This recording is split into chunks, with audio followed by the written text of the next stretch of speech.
Alrighty folks, quick one for you. If you live for the outdoors, or you know you should be, my book, The Great and Powerful Outdoors, is the book you've been missing. It's raw, real, and built for people who want more than just the everyday routine. No fluff, just hard-earned lessons, real stories, and the kind of perspective you only get when you're out there. It's been out for over a year, and it's still hitting just as hard. Go grab your copy right now on Amazon. Trust me, you'll feel it after the first few pages. Alright, back to the show. Hey everybody, welcome to another Outdoors Dan podcast. Today I sit down and talk with my buddy Dennis Wigmore, founder of Whitetail Wise. Whitetail Wise serves landowners and hunters across every province, delivering fully remote consulting that's as detailed and actionable as any boots on the ground visit. We had a great conversation diving deep into what's new at Whitetail Wise, including Wise Tracker, which is a proprietary trail cam analytic platform. We discussed the excitement of the upcoming hunting season, innovations in deer tracking and stewardship, and the unique ecosystem of Ontario. We also explore the importance of mineral supplements for deer, effective food plot development, and habitat management strategies. So wherever you're listening, on the road, at home, or out doing your thing, settle in. This one you won't want to miss. Let's get into it. Welcome to the Outdoors Dan podcast.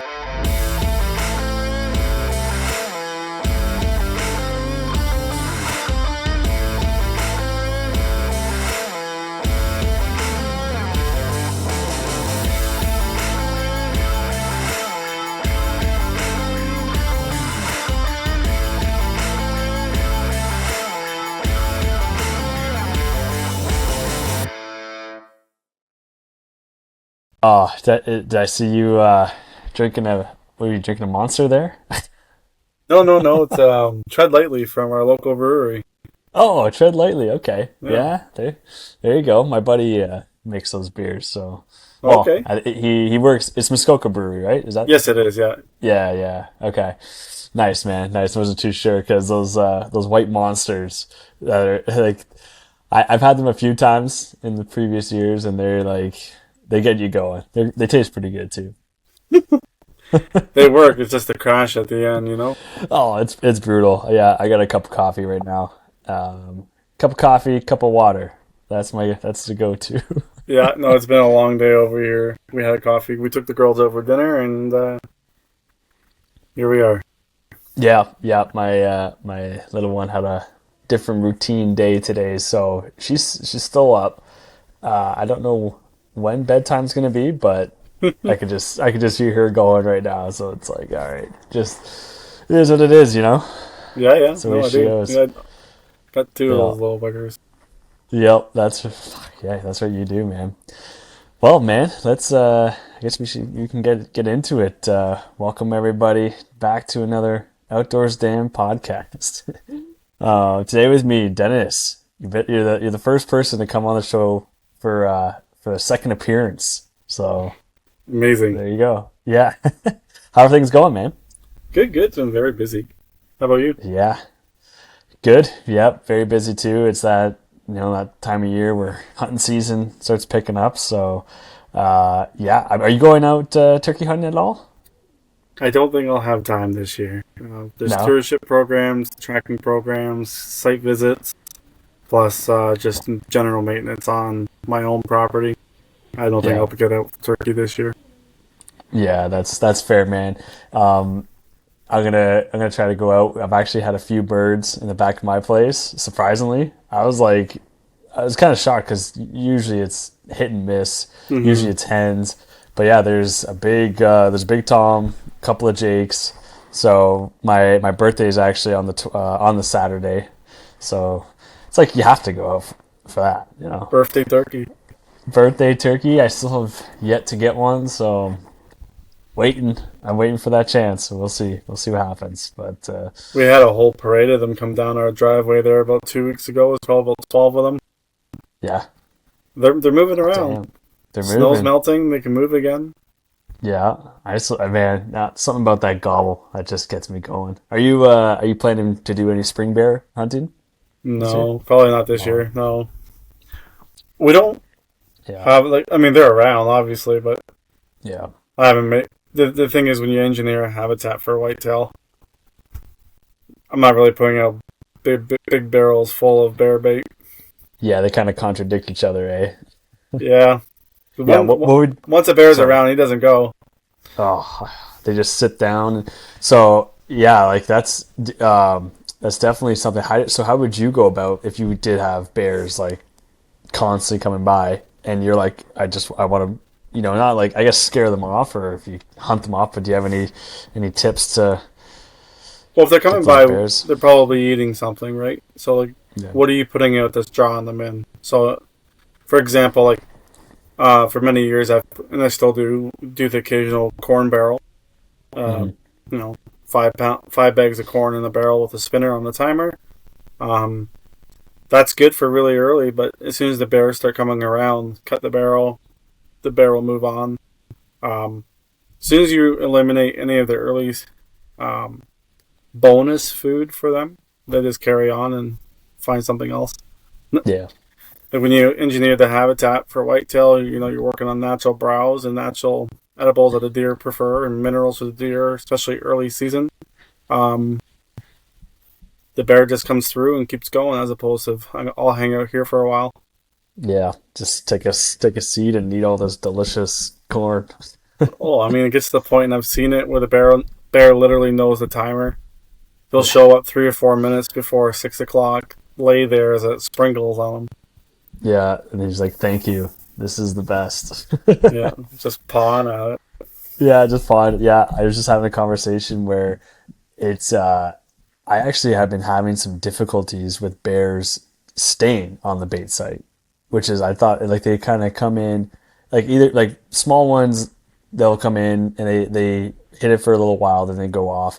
And then some of these big guys, though, it's like, I've never seen this, but in the last couple of years I've been seeing it, and they just come in and they just kind of like graze. It's like they graze and then they're gone. Yeah, And yeah. like they're, and usually, like, I've, for bears, I've been like, okay, like, you go out in the evening, last 3 hours, in the day, that's when they're gonna be most active. And these things have been so random throughout the whole, like, time that they would actually show up. So it was really hard to pattern them, really bizarre. So I don't know why, but In a bear bait scenario, like, something. not that I'm a bear bait expert, but the logic in my mind is, if the food's readily available at all times, they'll still pick and choose and set the schedule. If you're doing a controlled spinner, controlled mechanism of some sort that delivers the food on a time, you're creating your own windows of opportunity to get in there for one successful to stand, but also like being able to predict and pattern when they're actually coming in. Having food available 24 hours versus, a sprinkle here, a sprinkle there, and you can pattern that. Right. Because they'll leave once they've ate everything. I gotta change something up this year because I love I tried the bear meat. spinner. So yeah, I'll try the spinner. Give that a go. There's that, and there's a spot off on my way to work that's like complete crown land that I want to. It's a new spot. It's that I would go to, and it seems like it has actually fairly nice access, like 200 something acres. Nice. And it looks like an ATV trail right through the middle, which I don't know if that's good or bad, but I don't know. It's like ease of access. If I'm on my way to work, from work, sort of thing, I can just kind of go out there, right, check it out. So I'm gonna throw a camera up and. Some of my most favorite hunting's been on crown land. So Yeah. absolutely. Yeah, man. I gotta. Plan kind of this weekend was to go on some crown, but now with the birds and the convenience of my property, I might just go out there. I would. But yeah. I hope I could. I mean, there was a Jake there today, and I have him on video. And he's like, "I'll send it to you." And he's like puffed out, and I'm like, "I've never shot a turkey. I will shoot a Jake. I want that experience. Let's go." Absolutely. Yeah, man. So, dude, like, we've been talking for last little while. We talk all the time, basically. But you've launched some exciting new features for the Whitetail Wise company, man. Like, that's. Yeah, Why don't you go ahead? We've been just busy. Yeah, like, you've been crazy busy, dude. Like, I was blown away with this new Whitetail Wise tracker website. Oh, thank you. Cool. Yeah. So we've kind of been doing it all along. Like I've been doing it for myself for many, many years. And then we got into Whitetail Wise, put that program together, and then being able to pattern deer analytics. So Wise Tracker and Wise Steward, there's two different programs, but specifically Wise Tracker takes all your trail camera analytics, takes all the time of day, was there a deer, was there a buck, was there a doe, what was the weather that day, what was the temperature that day. It takes what was the elevation of that camera, so it learns when we put your property into like a battleship style grid, we start formulating a pattern. We know if that camera was on a hill or on a valley, all based on the elevation, LiDAR reading of the property's data set. So when we take the analytics and the results of the photos, for a long time we basically Excel and VLOOKUPs, our custom formulas, being able to render results. We ended up building our homebrew solution, full web app platform called Wise Tracker.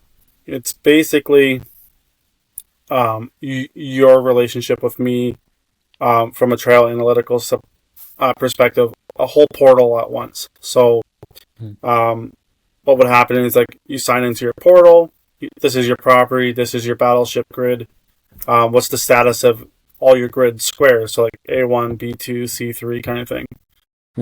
If we deploy a camera in C4 and another camera in C8 and another one in D5, as time goes on, you start submitting photos to the platform. It analyzes, was there a deer?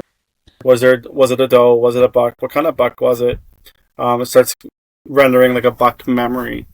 So it starts identifying a specific deer that you might have recurring on the property. Is it a resident buck? Is it a buck that you haven't seen before? What's your herd health like? So is it, how many does do you have? It references a couple different logic items where it's not just necessarily how many photos you got, because photos aren't a representation of population. So we try to platform, consolidate the photos, get like a general analysis of like what is your herd size, what is your buck to doe ratio. These are all things that you need to know as like a land steward and a hunter and someone who's using this property for the gain of successful harvest. So when we take all the data, put it together, we have presented it in all kinds of different ways. Everything from, your standard camera view, your photo browser. But when you open up a photo now, you can see the doe in the picture or the buck. Like a yellow square surrounds that animal and says like this is exactly where the identification was. So sometimes the technology that we put together for this platform surprises me sometimes. It's like, is there a deer there? And then you look hard enough, and the yellow box is showing like a little deer in the background in the shadows of the night vision or something, and it caught it. And something that would have been missed just by us scrolling through our cameras.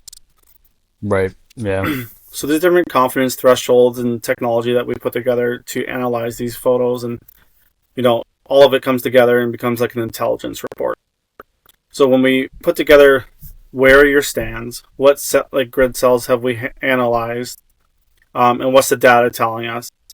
Well, we know where the stands are, what bucks or does have patterned around those stands, so we can measure successful wind, what bucks have gone around what stands. We start being able to predict what opportunities you'll have from what stand and what the likelihood of a successful hunt will occur from those stands. So, that's the whole hunt smarter, not harder mentality. We're family hunters, and get necessarily to spend every opportunity in the woods. And when you do blow many, many opportunities because you went in there in the bad wind, you didn't have the discipline, you didn't have the analytics. Yeah. So when you do have all the data in front of you, and you're like, yeah, you know what? Thursday, there's a cold front coming. Just got the alert in my email, and it's a northeast wind, and my hilltop stand, Big Daddy's coming in. There's your opportunity. You can go hunt them. Yeah. So it's quite the program. It's available now. Wise Tracker's available. Our stewardship program, like we do offer the stewardship programs with everybody for consultation and habitat management, but we're now introducing the Wise Steward program web app as well that kind of like integrates all of Tracker but into Wise Steward to help with food plot management, and all of those items as well. Nice. And so, if somebody were to contact you and then want to sign up, are you sharing like pricing right now too? Like what that would cost if someone just wanted, like, I want you to just take my photos, create the portal for me, and then give me that information. Like, are you selling that right now? Yeah, so you don't necessarily have to be a Whitetail Wise managed client to have access to Tracker. We've opened Tracker up as an independent web app. We do have an Android app and an iOS app on the radar. We will be fully porting it to those platforms. It might be under a slightly different name at that time. We're not entirely sure. It will still be the Whitetail Wise brand. But what we're looking at is we do offer 3 packages. We have a Scout, Tracker, and Predator package. Basically, Scout would be something that's like just a one run of analytics where it's like you take, I think, 3 to 6 cameras, put them in, analyze in one batch, and now you have your property analysis. Something like the Predator plan, you could do 3 cycles of photos throughout the year, dump them all so you do your early season, mid season, late season, have a full year's worth of data on what we're looking at, Right. and be able to run and see all the analytics of not only your property, but your target buck, what bucks you have on, how they're all moving, put it all together. Oh, wow. Yeah, that's impressive, man. I can't believe how far technology has come to just help be this like a second set of like eyes and voice of reason almost for making a decision. Because there's so many times where if I'm going out, like you have some spots where you're like, yeah, I think it's going to be out there, and just to have like a little bit of confidence, especially when yeah, in my area, for instance, like I got whitetails that are just like, I mean, their heads are on a swivel. You'll see them from 200 yards, and Oh they are yeah, on. So yeah. just a little bit of extra help being like, well, hey, based off of statistics and and like the upcoming wind, this is where you're gonna have your better, like the best chance. Just to like test it out too, and have a little bit more confidence going into the bush and being like, all right, yeah, Like we've I should ran have these seen something. models for a few years, so like we know that the modeling and the math makes sense. We've Hmm. taken it into extra consideration. We've created a corridor module for Tracker. Basically, what corridors are is like how are the deer naturally using the land. Hmm. So every property has contours and hills and crescents and valleys and clearings and forestry and edging and water edges. Like how are the deer naturally using the property? So we take every cell that's in your battleship grid and it's like what's in that cell. So we use a combination of satellite map. Like what does Google see right now for your satellite map? What does Mapbox and other sources see? We get an idea of what, or we fly the drone and we do our own mapping if that's something that we need to do.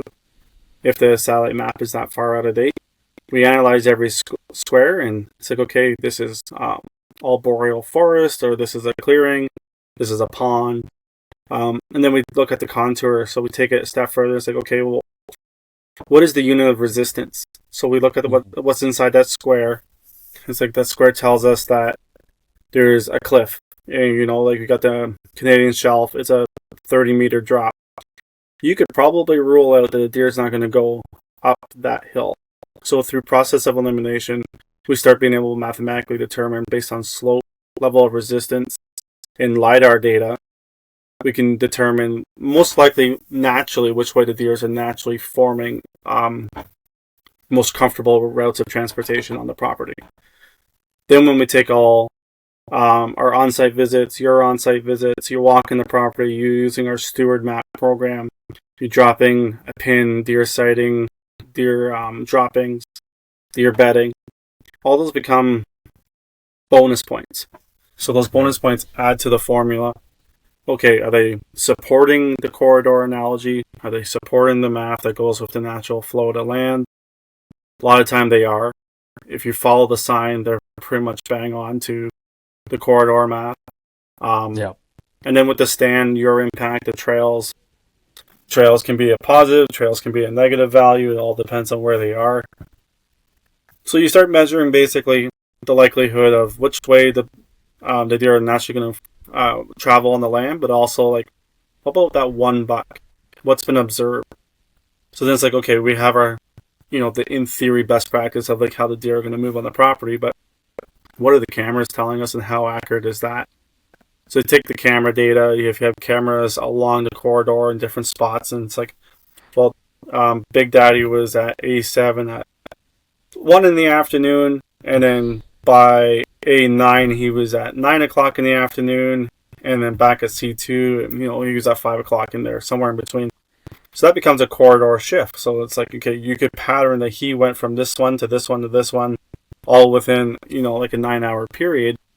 Well, that's a movement. That's a track movement. It's not like 24 hours. It's not a day later. It's like, oh, now he's over here. And it's a week later. No, like in that day, he traveled between here and here. And the land tells us he probably took this route based on the level of resistance. So you start really from not even having a whole lot of boots on the ground, but from a holistic, remote perspective, you can have a really good sense of how the deer are moving on the property with camera support.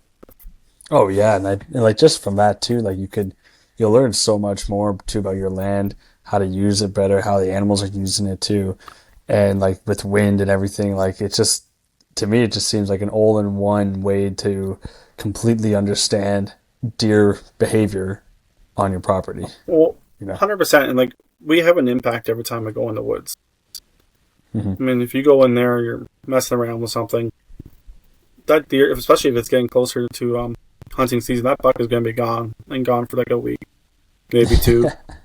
So, I mean, the least amount of opportunity that you have to go into, like your hunting sanctuary, your managed land stewardship program, the least amount of time you have to go in there, the more accurate the data becomes, because there's no disturbance.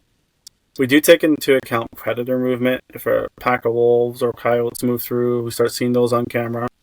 Like I said, there is a plus and a minus value that comes in with the formulas based on what we see. If there's a couple coyotes, sometimes it has no impact on the data, sometimes it does, but we do add it as a counterbalance. Yeah, because that comes in tide and shifts too, because it's not like nothing really stays like constant as well. Like, and exactly. You're gonna like this past year. It was actually kind of crazy. It's the most bucks I've ever seen before the season started. But then on the other side, it's been the most amount of coyotes and wolves I've seen. A lot of coyotes during daylight that I've seen in the last like year as well. Like mainly in the field that I have. It was like shocking.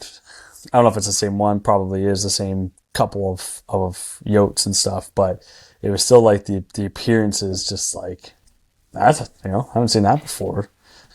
Well, I mean, when you did your quick upload there into the platform, being able to see the bucks that you have, you do have quite a few bucks, and they're good range of healthy bucks of different ages. You can almost see that some of them have like that generational, like that one kind of looks like that one, but it's a younger mask. Yeah. Like there's that Velvet 4 that looks a lot like your Heavy 8, but so you got a taste of Wise Tracker. Why don't you tell me about your first impression of logging? So I've explained, basically a long rant of what it can do, how it works, some of the math that goes behind it, but like, what's your perspective when you first signed in?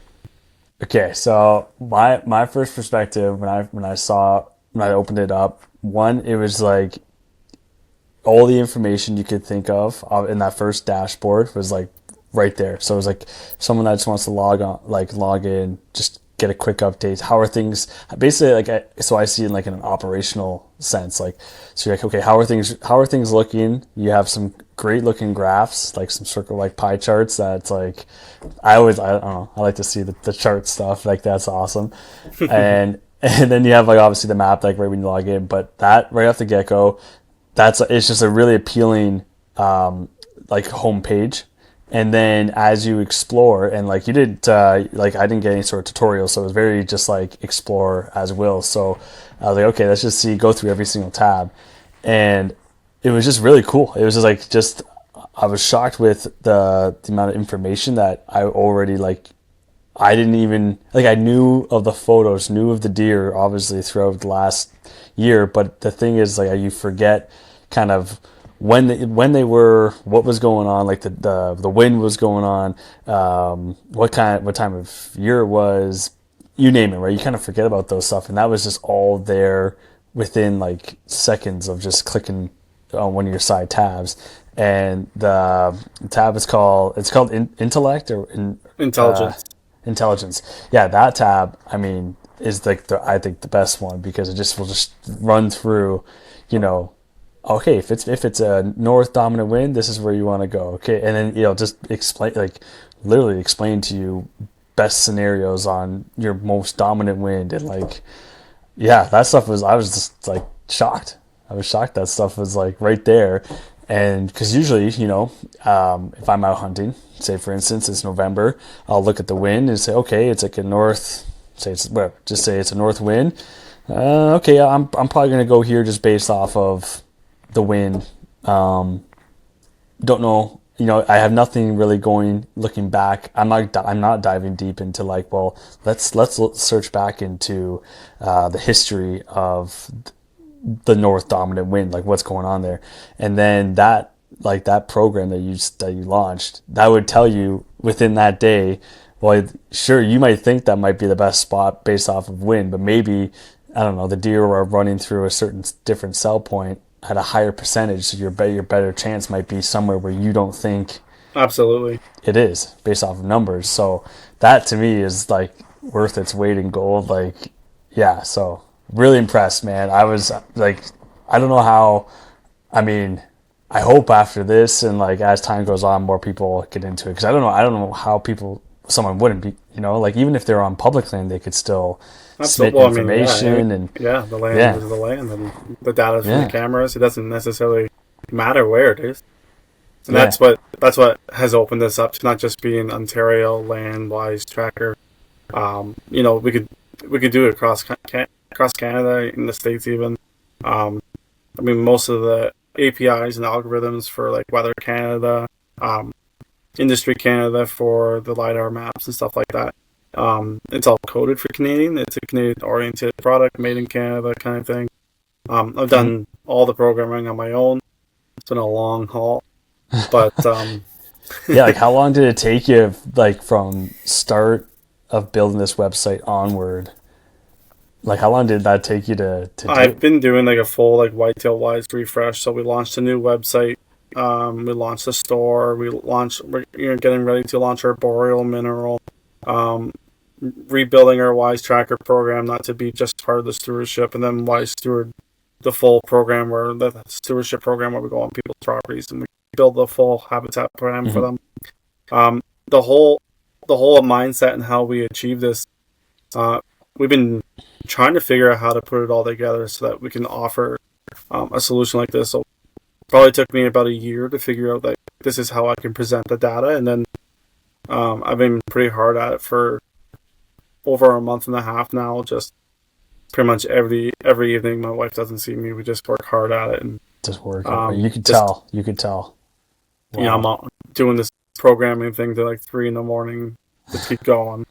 Well, dude. I mean, that's amazing that you have, and you like that passion behind it to drive something like this, because it's something that like I especially. I mean, I really only know Ontario hunting and Ontario hunters, but we need more of this stuff. We need more companies within the industry to be driving the positiveness behind hunting, and I think that it's a program like this that would help, because it's overwhelming, I think, sometimes with hunting, being like, I can't find a deer, or I don't know what's going on. And guys like yourself with these sort of programs, I mean, it's a great way for people who are new into hunting, or have been doing it for years.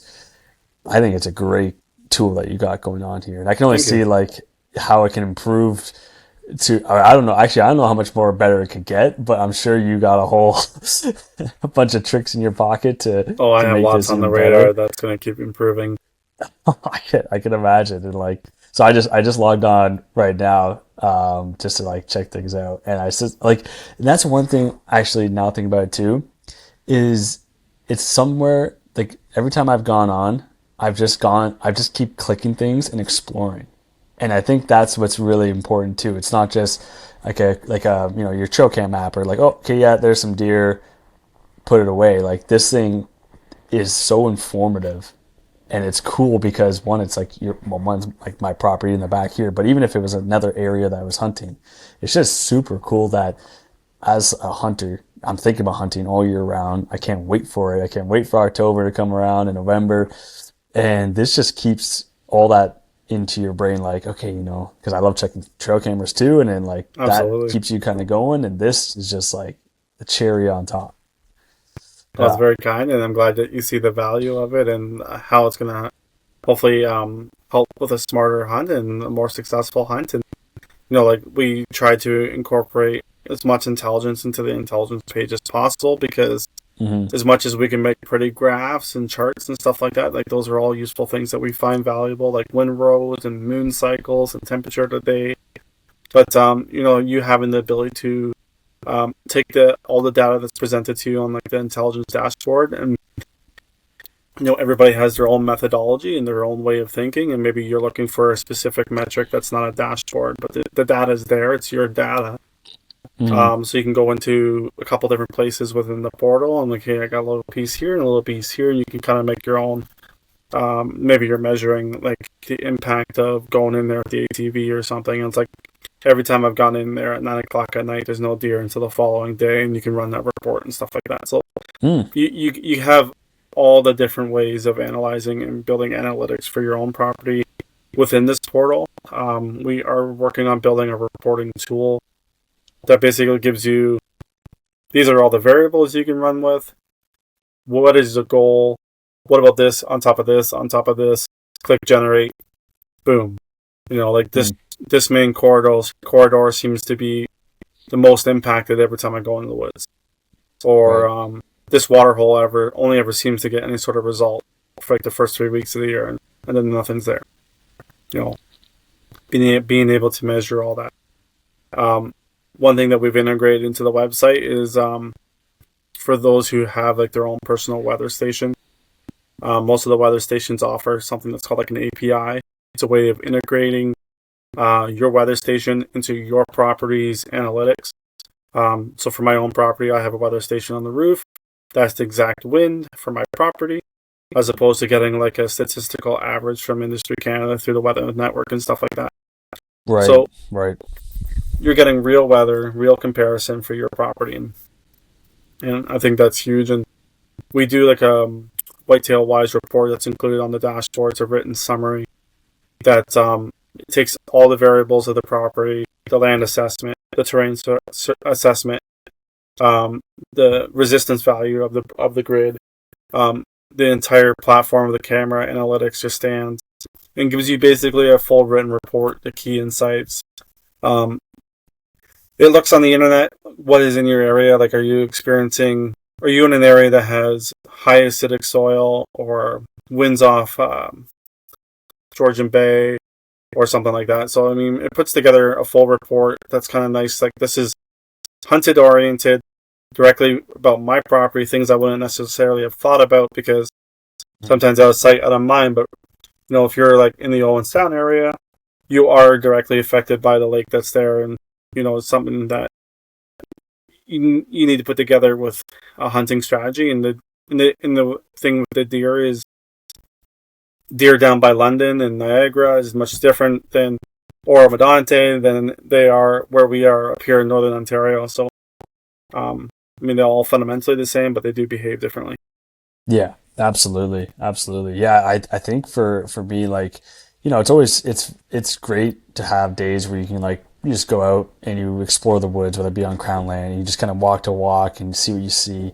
But then, like for me as a 32 and getting older there, and you get a little bit busier in life and family and other priorities, house projects, you name it.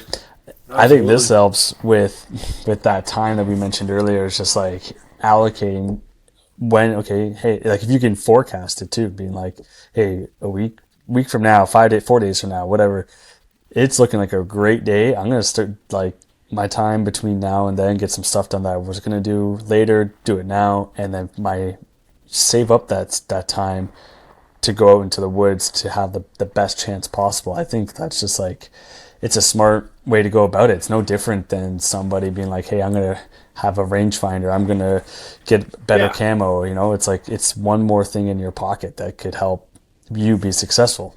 And whether they're cellular cameras or not, I mean, like, we've been all using trail cameras for nearly 20 years as hunting. This is all data that we've already been collecting for the last 20 years. We're not really introducing a whole lot of like technical advantage. We've all had like a piece of paper where we've taken note that 7 o'clock every night this deer. Like, we've done the chicken scratch. This is just fancy chicken scratch. Like this is basically all your data properly logged and presented easier. This is the same amount of data we've had all along. Right. Yeah, and it's all right there. Like, and if that was, you mentioned about getting on an app, I think that would be an absolute game changer too. Just like, like we all have phones, you can just go on the web browser, but the app thing would be, I think, absolutely. Like, and like right unreal. now, like these pages, Wise Tracker's fully web support for iOS and Android right now. So if you go to tracker.whitetailwise.com, sign in with your account. It's fully formatted for mobile. It's just things like offline maps and stuff like that aren't available yet. Right. And that'd be something. Do you think that'd be something that? Oh, so you're saying like then with an app you have the ability to? Yeah, absolutely. Do offline mode, right? Yeah, much easier with the GPS and offline. Like you can do it through like the web browser experience, and like there's some limitations with Safari and Google Chrome and stuff like that on both Android and iOS. But there is the capability of being able to have it ported over, and that is our next step. Once we get our full web app platform built and we know what we're going to be working with, then we're going to be spending 6 months building it into iOS and Android. That's so sick. Like you could just make an app. Like I always think about that. Like because back in the day, my dad used to be he used to develop his own websites, and he would show me coding, and then he was like, the amount of time I spent on coding and just changing a color or font was ridiculous. And then with this new technology with like Wix or something, with how quick and easy it is to like drag and drop, and now just like this technology is incredible. Like it's just right at the palm of your hands. Absolutely. I mean, one of the things that we're trying to introduce with the technology too is like, like you say, you're busy. We might not even have the opportunity to sign into this app every day. And like, what's next week look like? And that's when we're building into our notifications platform.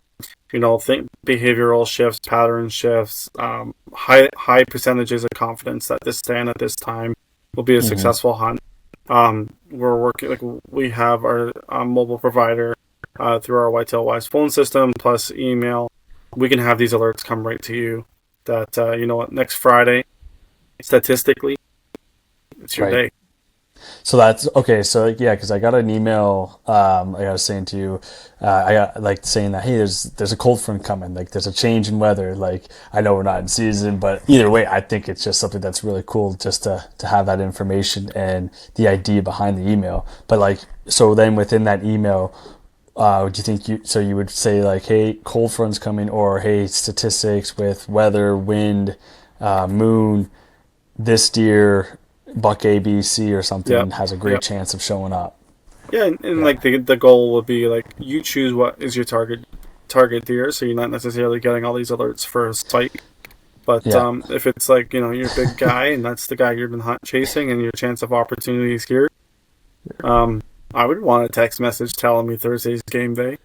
Oh yeah, that'd be great. You're like, hey, get outside, and then you can just show your wife like, hey, it's Dennis is telling me to go. I gotta go. Dude, that is like the hidden agenda behind all of this. This is the blessing.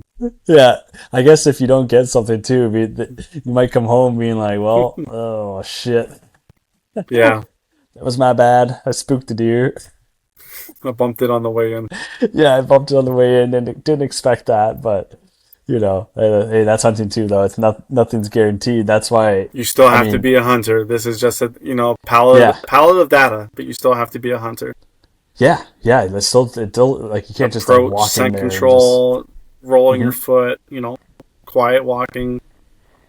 Yep, no banging of your scope on your binos. Yeah, I know. I'd be so excited to get out there. I would. It would be like a mental thing, being like, all right, this is such a prime day. Can't mess it up. You just take your time, get in there, get settled. But like that would just be, yeah. I think that like a little bit of notification, that information, upcoming date, time. Hey, this is looking like a green light situation. Oh man, that would be cool. I guess it's gonna be cool. Like you're gonna launch that stuff or have that Yeah, I stuff. mean, all the hunt analysis and notifications, that's all going to be ready for this season. All the Wow. data. I mean, the more data you add, the more accurate it is. So, Yeah. um, I encourage people to have at least five. If you have 50 acres, at least put a camera for every 10 acres. Definitely makes pattern deer movement a lot easier and more reliable. Yeah.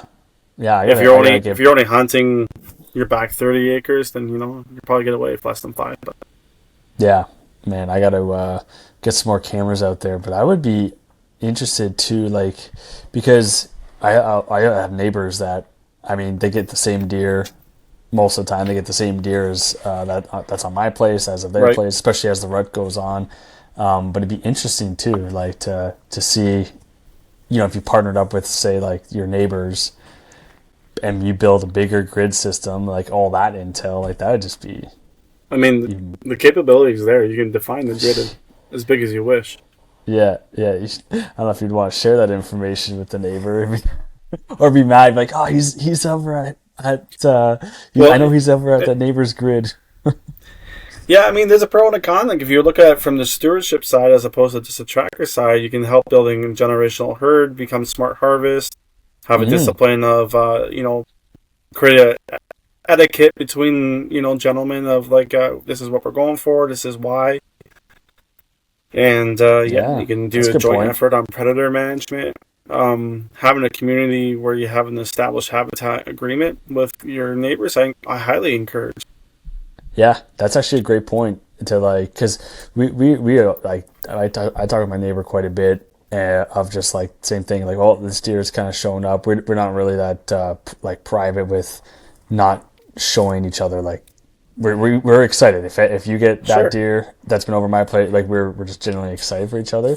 So it'd be kind of Right. cool to know actually, like how many, I don't know, like the movement, his pattern, where they're going, like that sort of thing. So I'll see if he's interested. I mean, he's definitely, he's got a whack load of cameras out. He's got access to a few hundred acres actually behind his place, where he goes out and everything. So I'll see if he's I interested would say and for any property that pick his doesn't brain. like literally join your property, it's best to have them as an individual property so you can kind of measure the metrics in between A and B. If the Yeah, property does join yours and you do want to have that collaborative agreement, then yeah, we can certainly expand the grid. yeah, interesting. Maybe, maybe not. Who knows? But yeah, so you also got like, yeah, you mentioned the Wise Tail Steward program. Did you want to dabble into like the launch of that website, that Yeah, sure. at So it's all, just or? we've Yeah. been doing the stewardship program, like we've been doing like our home brew of being able to collaborate data, track it, build a program, present a methodology, a 5-year land stewardship agreement. This is how we're going to improve your property. These are the Hmm. goals you got to achieve.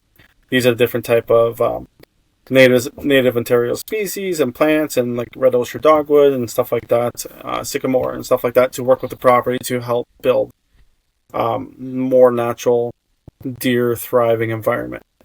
Hmm. So the stewardship program takes all the data of like how the deer are already using the property. It starts giving a probability of like where, based on elevation, southern slopes, where like a food plot should probably go, where a mineral site should probably go, where ATV trails and access trails, deer corridor trails should all go. So then we take all of that data, we start formulating like a blueprint, like we all have seen in Hunt Stand and Onyx and stuff like that, have like what a property should look like. So we start formulating what that would look like. It's all documented inside our stewardship program. Hmm. The stewardship website is basically a huge agenda of like goals, achievements. This is what needs to be done. This is your map. This is how everything comes together. And then also becomes like a statistical history of like not only your chores and to-do lists, but a documentation source of like your soil pH. What was it then? What is it next year? How's the health of your soil translating after year after year after year of planting this crop or that crop, so we can start measuring the success of the soil. Does your soil start showing that it's low in nitrogen year after year after year? Maybe we should look at doing a boost this year, or phosphorus or something like that. So we start measuring patterns for soil. We start measuring success of the activity so we can take the data from tracker, overlay it on the food plot. How many deer were in there? What was the pattern of the deer in that food plot?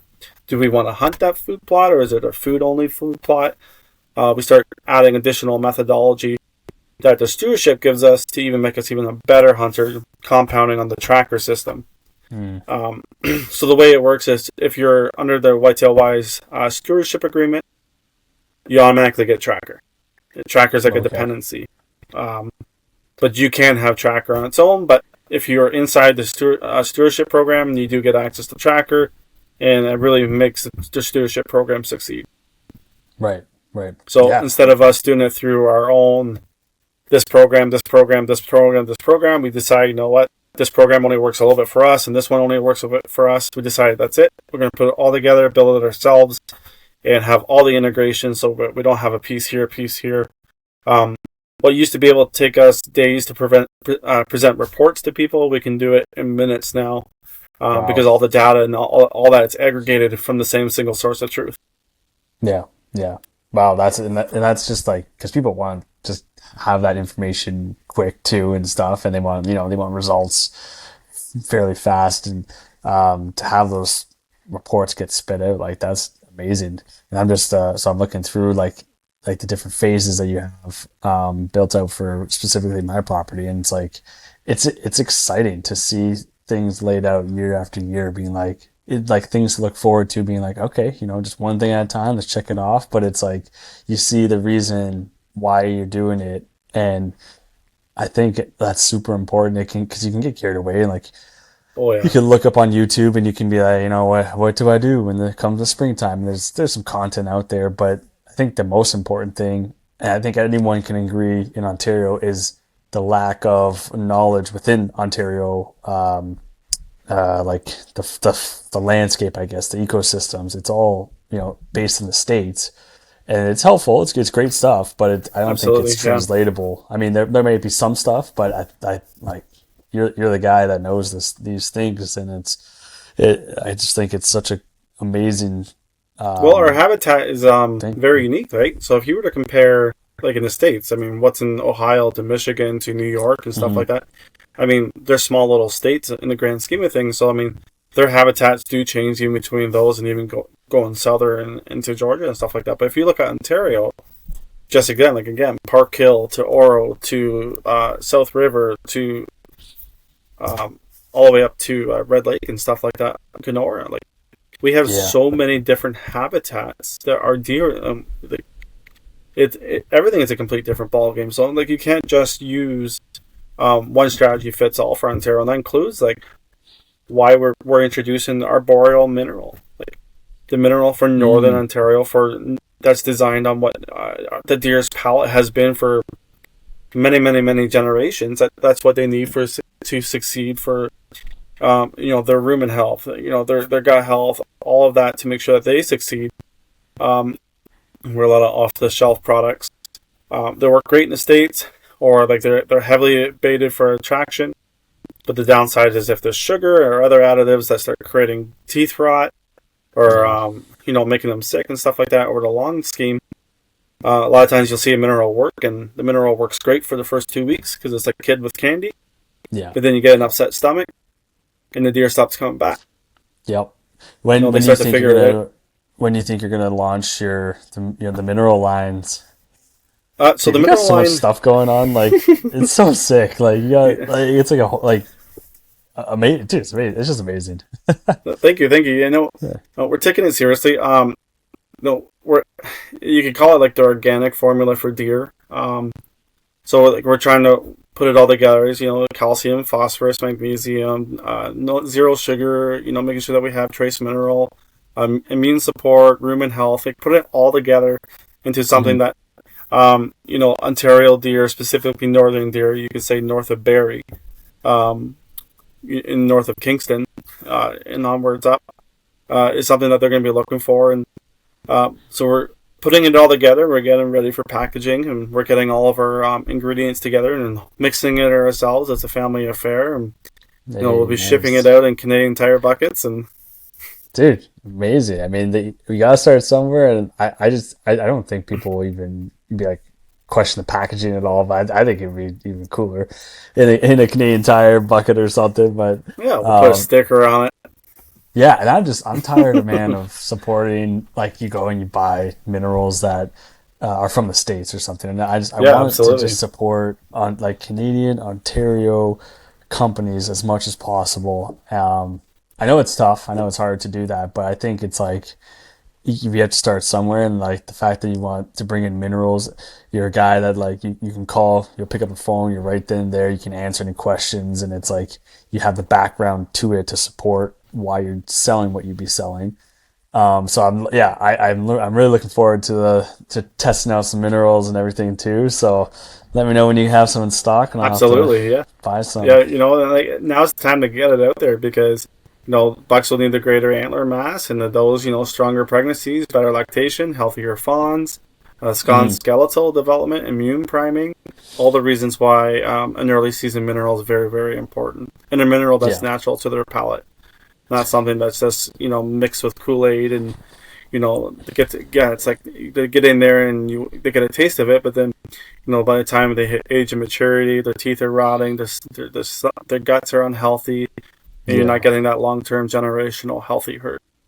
Now, when you put out these minerals, like, what do you recommend for timing? Like, just like right now, or like as soon as possible? It should be out now. Yeah, should be out now. Nice. And then how long do you run minerals for? Like 2 to 3 times a year. Yeah, just keep topping it up. Yeah, topping it up, and then all throughout the year too. Like, or if you would put a big Canadian Tire bucket down with a mineral, 50 pounds worth, you should probably be good until like late July, and I would say end of August throw another batch out. So 2 years, or twice a year. Twice a year. Yeah, that's fair too, right? Like, that's something that you can like set it out there, forget it, just constantly. Like, it's just reducing the footprint that you kind of going out there as well. Like, so you can just sit there. And now, do you need to, because some minerals, like say deer cane, they have the version where you just kind of pour it on the ground, dump it. They have a version where you mix it in water. Is this what's this one gonna this be? Is just pour it on a bunch of dead logs. Perfect. Yeah, very straightforward. Or even take a clam shovel, dig like a 6-inch deep, 3-foot wide circle, and let it funnel in there. The natural rain will help bring those minerals deep into the soil. You want the deer to work for it. It has to be a challenge. They do get benefits from eating natural forage off the ground itself, and it's definitely something that everybody, for even crown lamb, put some minerals out. Yeah, just throw some minerals out, throw a truck. Like, people are scouting anyways. Like, bring a bag of minerals and bring a trail cam and set it, forget it. Absolutely. Just see what you get. Oh, dude, that's cool. So you got the boreal minerals. Is there any other like deer supplements that you're planning on? We are getting into our boreal seed, where we're like working and putting together a formula for clover that thrives in our area. Thick foraging, early adoption, very pH neutral. A lot of our northern habitats, like we have good hardwoods, but we also have a lot of acidic soil from pines and spruces, and working with a seed blend that makes it a lot easier to kind of kickstart food plots in those different areas. So stay tuned on that one. We're still working out some of the details there, but hoping to have a seed solution ready for early next season. Wow, that's exciting. Well, I the stuff that you sent me over last year from I don't know if we want to name drop them, but what's that company name? I forget that. I don't know if we want to say it. We don't have to say it. But anyways, it seems like it worked all right. I mean, I think that's why the turkeys are back. I think that's what they're basically on that food plot in the field. I think that's what they're hitting. It's got to be that. It could be what they're picking at. Probably leftover forage from whatever was in the plot, and one thing with the tracker and the stewardship program is like when we start documenting what type of food plots we're doing, whether it's clover, chicory, or like maybe it's just a late season brassica blend that we're introducing with some winter rye or something. And when we're putting it together, it's like we're running full analytics of what was the health of that food plot. So if it's a 1 acre food plot in every corner, we highly recommend you do a soil sample, get an idea of what the pH level of the soil is, document it. Do it again every year with the food plot. Like, is the soil erosion? Is it, what's the topsoil health like? And then we start looking at, okay, well, what's all the analytical support show? What was the success of that food plot? Well, it was great up until August. That doesn't do anything for us as hunters. Did we plant too early? Did we plant the wrong product? Did we have a frost? The weather data will tell us. So, there's all kinds of analytics that go into this measuring success. And I think a lot of it that we've done is just a bunch of guys going out in the woods is, what are we looking at for a successful food plot? Like, how are we measuring success? And it's like, well, the deer were there. Yeah, they were eating. Right. Yeah. But, like, was it successful? And same thing with, like, measuring the success of apple trees, making sure that we're picking the right blend of apple trees for early season or late season drop. How long are they holding on, like a wolf apple, holding it on until like late November, early November? Just measuring success of what the work that we're putting in. Like, it's one thing to put in all the time of transplanting 500 red Osher dogwood shrubs and stuff like that, but like, how do you measure that effort was worth it? Yeah. So the stewardship program gives the analytics to support that. Yeah, and I can back it up, and then you can see, from year 1 to year 5, 6, you can be like, holy crap, yeah, this thing is working great, and people are going to most likely have their properties for that long, and because they've invested into the idea of having this convenient hunting property that is thriving, and it's like people are going to probably want to do that because I've lived at this property since 2018, and throughout the years, it's like I've just slowly been like, okay, what can I do now more and more? Because I really want to have the deer. I want to have the small game, everything in between. And slowly but surely, you realize, okay, it's going to be a fair amount of work, but just slowly chisel away at some things. You might not get all of it done, but if you have at least a short list and you kind of just try and tackle as many as you can, within whatever works for your budget, I think that's something that... Well, I think that's what you nailed something there that we haven't really talked about is like,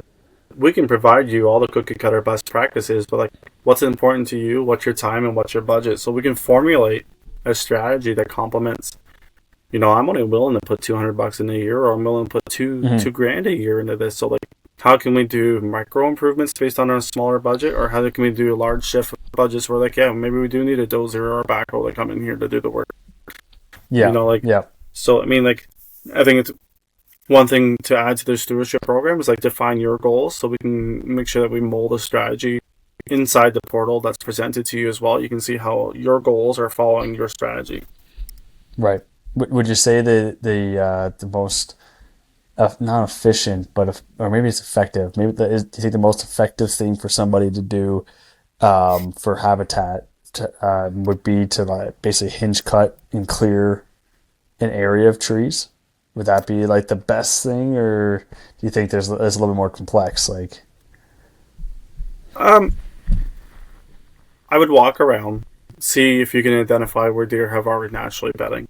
If you can find an area that deer have already started bedding, and you're looking for proof of bedding on the ground, signs of hair, the winter coat shaving, now's the time to be able to do that. Look for sheds and stuff like that. If you can find out where they're bedding, definitely complement. A mature forest, it's great in the sense of forestry, but for natural generational growth and natural forage and hinge cutting and all the benefits of that, absolutely creating some, not just for the bedding areas, but just some open corridors and stuff like that have natural browse. Poplar, aspen, maple, ironwood, they all hinge cut. Yeah, some do a lot better at different time of year. So, get familiar with what trees. Some snap in the winter, some bend much better in the spring.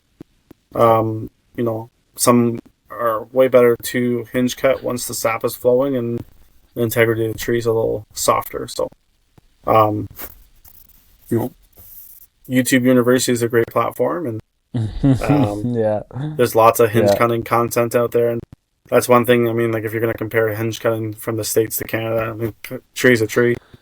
Tree's a tree, man. Yeah, that's what I think that's what I got. I mean, I've been wanting to do it for the last probably 2 years now. But I think I'm going to try to do a small area in that where that water hole is at my place, try to hinge cut up around on the there. Shelf just there. Like, yeah, and then exactly go up that way too and just try to clear and maybe... You did a little bit around that area already, did you not? Yeah, I did. And I'd like to do a little bit more because I think... Because you have a mineral there too. Yes, I got a mineral there. And I mean, that's where a lot of... I had last year, like, there's like $4. I think it was in August or September. But anyways, it's like, so that's definitely a natural funnel where they're going through, they know the area now with the minerals. If I just like open it up a little bit more, I think then I could have a better access spot too, and maybe just drive. Well, because you got the pit water hole, right? Yeah. And that's close to that spot. Yep.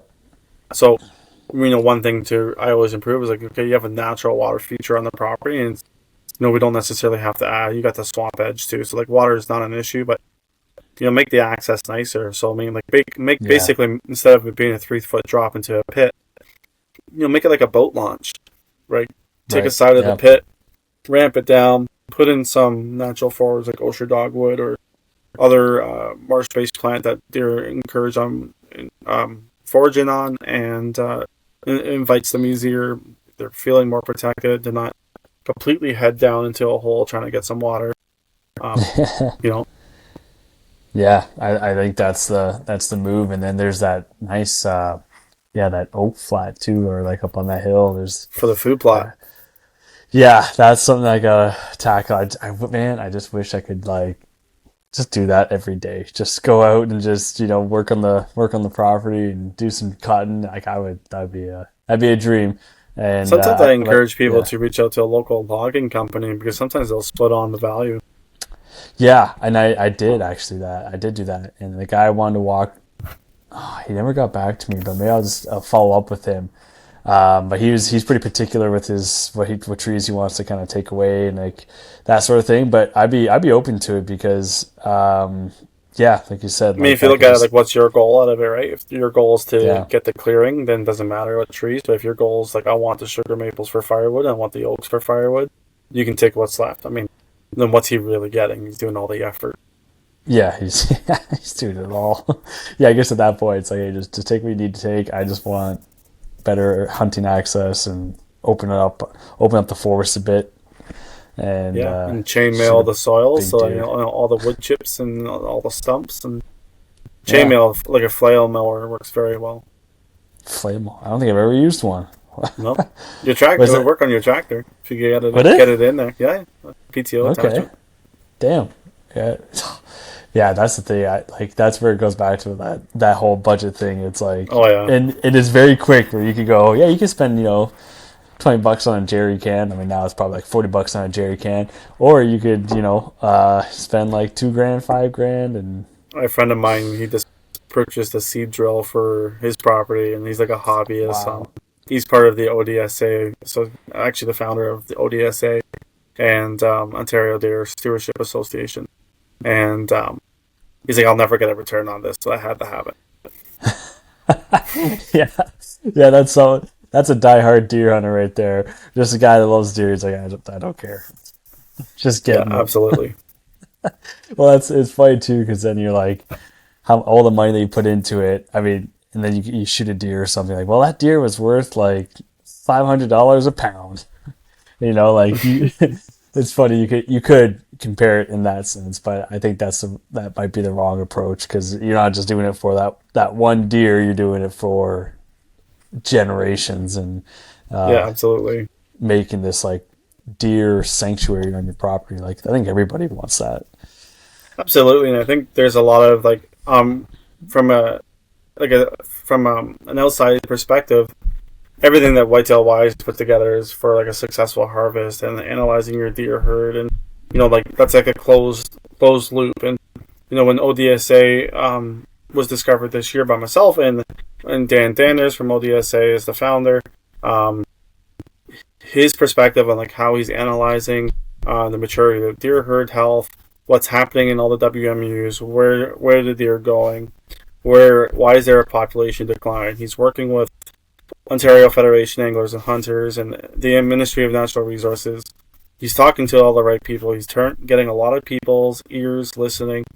He's a very intelligent person. He's very passionate about this topic, and being able to bring awareness per WMU. So it's like Whitetail Wise brings awareness to your own property, but he's taking that data using thermal drones and statistical counting of how many deer are per acre and stuff like that.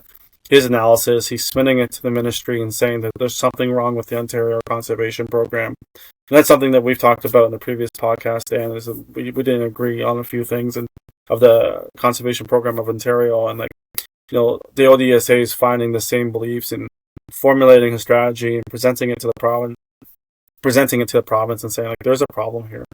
And one thing that we can do as Whitetail Wise is we ask our clients, like, do you mind if we share like an anonymous report of the data that we've taken, provide it to ODSA to help their agenda in helping, which will eventually help your own property succeed with like bringing awareness that there is something wrong with the conservation program.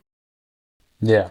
So I encourage everybody, go support ODSA, go find them on Facebook. It's an amazing platform, and the more people there are many, many ears listening. He's got the attention, and we just got to keep that momentum.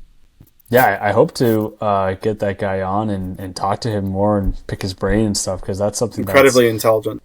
Yeah, I can imagine. And do you went to that workshop? Yeah, he put up on his family property there in Kincardine. He put together a workshop. About 25 enthusiasts showed up, and all with their own sets of absolute wealth of knowledge. Everybody was so intelligent with like what worked for them.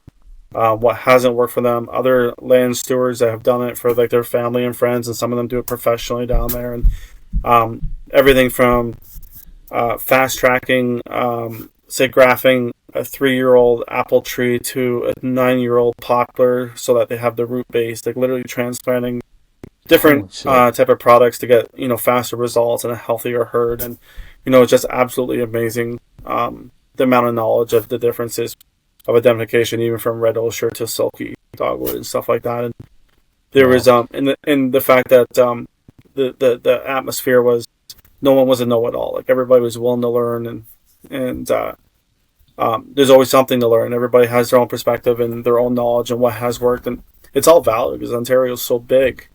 So you're having people come from all over. It's like it's an overwhelming amount of knowledge to consume, and it could easily have been a week-long event. Oh, I can imagine. I mean, like, it's such a complex, not topic, but I guess complex, maybe it is topic of like deer habitat, but like, there's so much to know and so much trial and error, and like different things work for different areas. Like, and you've mentioned a few times just the how big Ontario is and how diverse it is. And to have these guys that have been through it, I mean, it's great to know that information is out there, and the guy seems pretty approachable too. Like, he's willing to just chat to you and talk to you about it. So I hope to have him on, and it'd be great. Pick his Absolutely. brain. Yeah, I just think it's something that's raise the awareness of it to just keep this thing. So the program that he created, it's like a non-for-profit that he did, and okay. Yeah. Okay, and then I'm pretty sure that's what he's incorporating as a not-for-profit, I believe. Yeah, and then he just basically wants to share knowledge of deer habitat. Yeah, bringing awareness. He's consuming an analytics and doing his own drone surveys on parcels of land that he has permission to do, and running all kinds of his own analytical support data, and being able to identify the WMU here and the WMU here. There's a shortfall based on, is it because we have too many doe tags, or where is the issue, and being able to identify that. And it's easy to say there's an issue, but no one's going to listen until you propose a solution. So like, I know that he's also working on the other side of that. It's like, I can tell you what's wrong, and this is what I recommend you do to fix it. And it's a very well needed platform that we need in Ontario, and he's the right guy to spearhead that. Wow. That's amazing stuff. That he's there. So how did you stumble upon him? That Just showed up on Facebook one day. Really? I'll be honest there. And yep. And how do you know how long he's been doing it for? So I know that he's been I know he's been all over Canada, Alberta, and BC. He was out there. He came back, saw that, the type of hunting experience he had when he left and how it is when he came back. Like, something's wrong, something's different. And kind of like talking to, I think he shared that he talked to some neighbors, and there was a general consensus that his immediate area showed an issue. And then, I guess his wandering perspective, I guess he decided to look across other WMUs, and the general consensus was like, yeah, this isn't just a problem around where I am, it's a problem for all of these. And, like, to the point where he puts out a poll, WMU 65. Have you seen a population decrease, yes or no? And he's got, his Facebook group members, and, the polls speak for themselves. You got 90% saying yes and 10% saying no. Well, something's wrong. Yeah, something's wrong, yeah. Yeah, and then we need to focus in on the deer habitat on a conservation standpoint. And I think that's, like, we care about, the not just like the deer, we care about all deer. And that just shows you the work level, whether it be a $20 jerry can or a $5,000 seed, like a tiller, whatever it is. Like, we're just willing to put in effort every year, whether to find deer, learn about deer, work on their habitat. And I think that's just super important that, people do that as a hunter, as a steward of the land. It's like you're taking from the land, you should be giving something back in some sort of manner. Yeah, absolutely. Yeah. Wow, man.